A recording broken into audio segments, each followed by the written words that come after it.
ये रही एक नई खौफनाक कहानी। तैयार हो जाइए, क्योंकि आज हम एक ऐसी अर्बन लेजेंड की तह तक जाने वाले हैं जो सच में रोंगटे खड़े कर देगी। ये कहानी है एक सुनसान हाईवे की और देर रात के एक ऐसे सफर की जो इतनी भयानक दिशा में मुड़ जाता है जिसकी किसी ने कल्पना भी नहीं की होगी।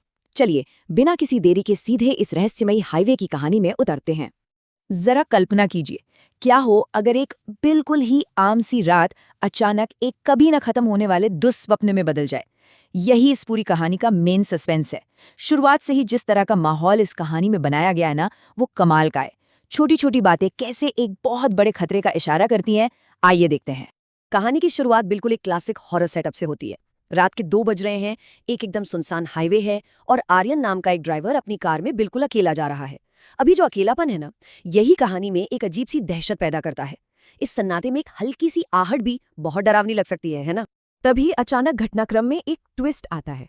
सड़क के बीचों बीच आर्यन को सफेद कपड़ों में एक औरत खड़ी दिखती है। अब कोई भी इंसान क्या सोचेगा, यही कि शायद उसे कोई मदद चाहिए। तो आर्यन भी अपनी कार रोक देता है। लेकिन सबसे अजीब बात तो तब होती है जब वो औरत बिना कुछ बोले चुपचाप पिछली सीट पे आकर बैठ जाती है और उसका चेहरा उसके लंबे बालों से पूरी तरह ढका हुआ है। यहीं से एक अजीब सी खामोशी शुरू होती है। जाहिर सी बात है, आर्यन पीछे मुड़कर पूछता है, कहाँ जाना है? लेकिन कोई जवाब नहीं मिलता। वो औरत अपने मुंह से एक शब्द तक नहीं निकालती, बस अपनी उंगली से एकदम सामने की ओर इशारा कर देती है। कोई बातचीत नहीं, कोई आवाज नहीं। ये सन्नाटा वाकई स्थिति को और भी ज्यादा खौफनाक और खतरनाक बना देता है। अब देखिए, इस कहानी की सबसे दिलचस्प बात यह है कि ये सिर्फ देखने वाले डर तक सीमित नहीं है।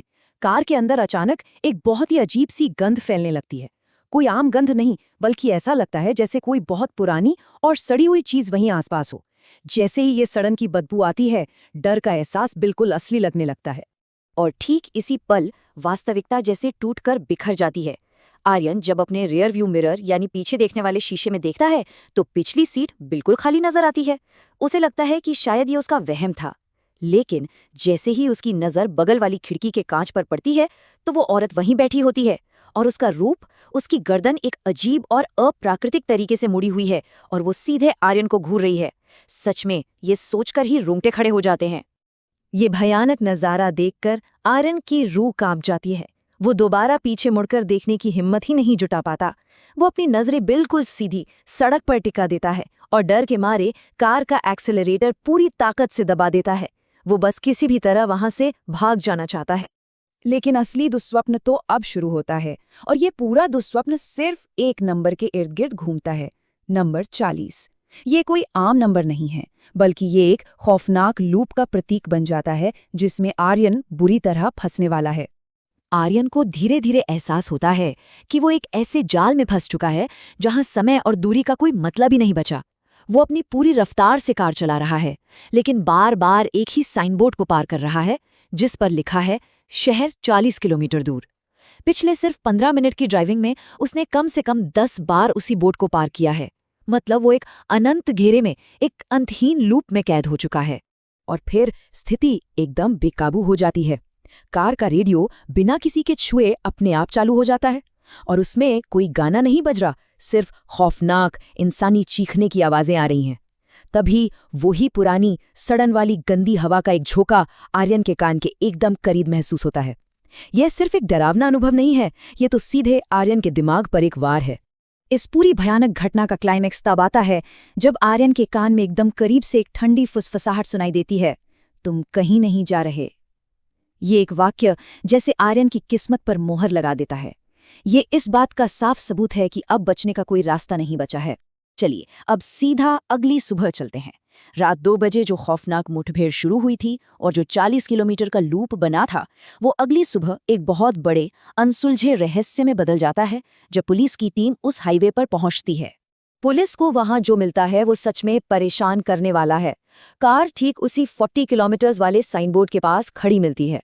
कार का इंजन अभी भी चालू है, रेडियो से लगातार एक अजीब सा स्टैटिक शोर आ रहा है। लेकिन सबसे बड़ी बात, ड्राइवर की सीट एकदम खाली है। आर्यन का वहां कोई नामो निशान नहीं है। और कहानी के सबसे रोंगटे खड़े कर देने वाले सुराग तो कार के अंदर मिलते हैं। पुलिस देखती है कि कार की खिड़कियों पर अंदर की तरफ से छोटे बच्चों के हाथों के निशान पुते हुए हैं और पिछली सीट पर एक पुराना गीला सफेद कपड़ा पड़ा हुआ है। आर्यन का कहीं कोई पता नहीं है। ये रहस्य और भी गहरा हो जाता है कि आखिर उस रात उस बंद कार के अंदर हुआ क्या था। ये कहानी यहीं एक बहुत ही दिलचस्प मोड़ पर खत्म होती है।